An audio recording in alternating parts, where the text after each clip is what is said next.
Year 4, and welcome to the next chapter of our class book, When the Mountains Roared. I hope you've been enjoying the book and enjoying listening to it again and getting back into our class reading. Okay, so chapter 24, this one's called Blood. I wake the next morning at dawn, still on the sofa. Polly's lying across my feet and they've gone dead. Dad's covered me with the quilt. I rubbed my eyes and dragged my feet off the sofa, flexing my toes to get the feeling back. I hear voices and step to the window to see who it is. I don't know who would be awake this early. It's Toad and Stinger. They stride through the garden wearing backpacks and walking boots. Clearly they're going into the mountains. There's someone with them, about Praveen's height and build, but he turns away before I can see his face. Without thinking, I slip on my shoes, turn the door handle and push open the front door. Outside the air is crisp and the birds sing. Walking quietly, I follow the bosses as they climb higher into the forest. They pause in a glade and I squint through the trees, trying to see who's with them. The person turns and I see him visibly. It's her mum. What's Praveen's cousin doing with the bosses?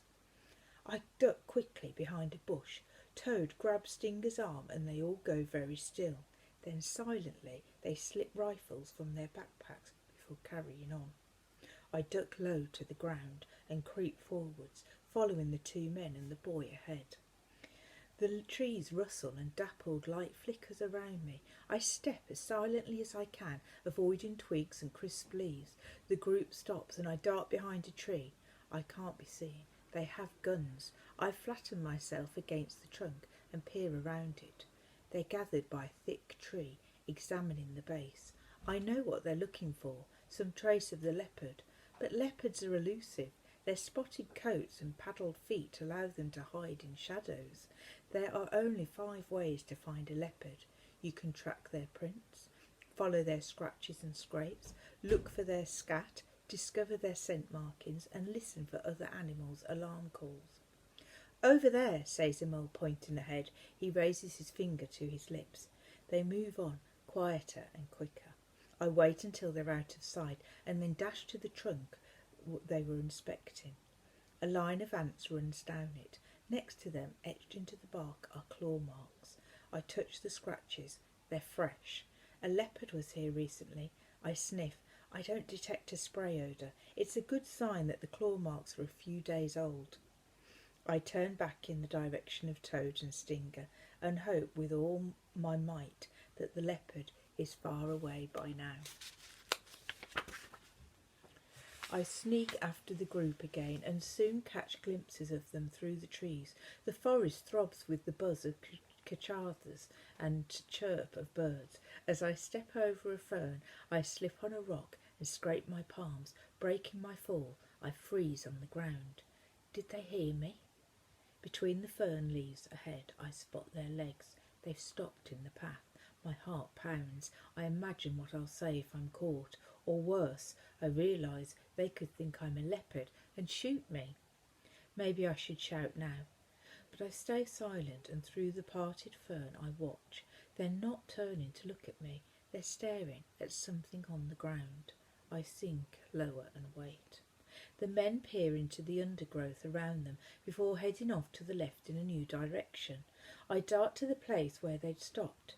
There are paw prints in the dirt, pointing in the direction the men went. They're about 8 centimetres long.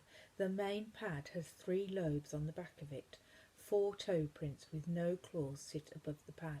They're lightly imprinted in the earth. It definitely belongs to a leopard. They tread gently. The black paw print shines. I bend and touch it. It's sticky, and I pull my hand back.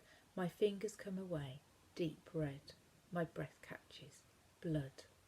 I wipe my shaky hands on my trousers. There's a leopard out there, injured, and I have to find it before they do. Just then, there's a low guttural growl, and it's coming from behind me. The bosses spin around, pointing the guns in my direction. My heart hammers. I drop to my hands and knees. Twigs snap under my weight. Did they see me? There's nothing I can do but stay as still as possible. They step towards me. Stinger stumbles over a rock and thuds against the earth loudly. There's a flash of spots through the undergrowth. "That's our chance gone," says Toad irritably. "Now it knows we're here, we'll never find it." "We can split up and search more," says Stinger. It's quiet. I stay as still as I can. Something in the ferns catches my eyes, and I stare at it until my vision adjusts. Golden green leopard eyes pierce into my own. Fear ripples through me. Its big jaw is slightly open, panting. Long white whiskers tremble. It's as still as a statue. I try to quieten my breath. I can't be the thing that gives us away. We both wait, opposite each other, crouching in the undergrowth, hiding from the men with the guns. So, in our chapter today, you might be familiar with part of it, because if you remember, our book actually started with that chapter, didn't it? It started with an extract from that, and then took us back in time. And we all agreed, I think, that it was a really good start to the book, because it was so exciting and made you really want to know what was going to happen next, and so to read the book. So, the suspense is building, isn't it? And it's obvious that Toad and Stinger are up to no good. So I think we're going to find out what's going on soon, and hopefully there's not going to be any lepers or Ruby hurt. Okay, so I will see you soon with the next chapter, Year 4, and enjoy the rest of your day. Goodbye.